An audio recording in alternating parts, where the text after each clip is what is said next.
रोज नेहमी वारंवार किंवा रेग्युलर आम्लपित्त होणाऱ्या पेशंटची जेव्हा आम्ही हिस्ट्री घेतो, त्यावेळेस असं जाणवते की पेशंट पाण्याचं प्रमाण खूप अयोग्य प्रमाणात घेतो. म्हणजे पाणी जास्त पिणे हे चांगलं जरी असेल, तरी ते पाण्याचं प्रमाण कसं घ्यावं यावर आयुर्वेदाचं खूप महत्त्वाचं मार्गदर्शन आहे. कारण की पाणी जास्त झाल्यानंतर आम्लपित्त हे वाढते अशा खूप रुग्णामध्ये जाणवते. रुग्णांना सांगितलेलं असते पाणी जास्त प्या. तर जेवण झाल्या ते 1-1 लिटर, 1.5-1.5 लिटर पाणी एकदम गटागट जास्त पाणी पितात.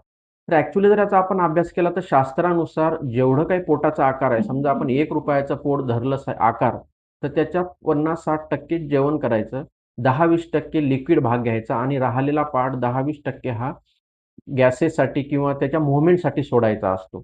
पण आहार ज्यावेळेस रुग्ण घेतो, तो एकदम 100% फुल जेवण करतो.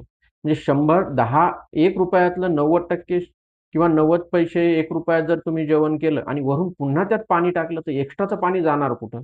त्यात 2 ते 3 चान्स असतात. एक तर एक्स्ट्राचं पाणी खालचं जे आमाशयाचं छिद्र असते आतड्यात जाणारं, ते ओपन होऊन त्यातून ते ओपन व्हायचं त्याच्यावर प्रेशर क्रिएट होते किंवा वरचं ओपनिंग ओपन होऊन ते कच्चं अन्न किंवा आम्लपित्त हे वर यायला लागते किंवा पोट स्वतःचा आकार वाढवतो म्हणजे ढेरी येणे किंवा पोट बाहेर येणे हे प्रकार घडतात.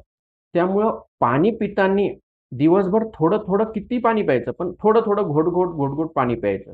जसं आपण गावाकडे म्हटलं जाते पावसाळ्यात शेतीला पाणी येताना हे मुरतं पाणी द्यायला पाहिजे. म्हणजे ठिबक सिंचनाचा जसा आपण पाण्याचा वापर करतो, तसंच पाणी हे शरीराला दिलं तर छान राहते.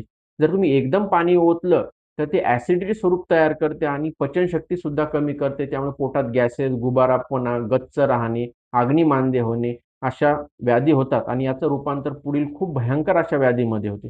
त्यामुळे पाण्याचं प्रमाण हे व्यवस्थित घेणं हे खूप आरोग्याच्या दृष्टीनं महत्त्वाचं आहे.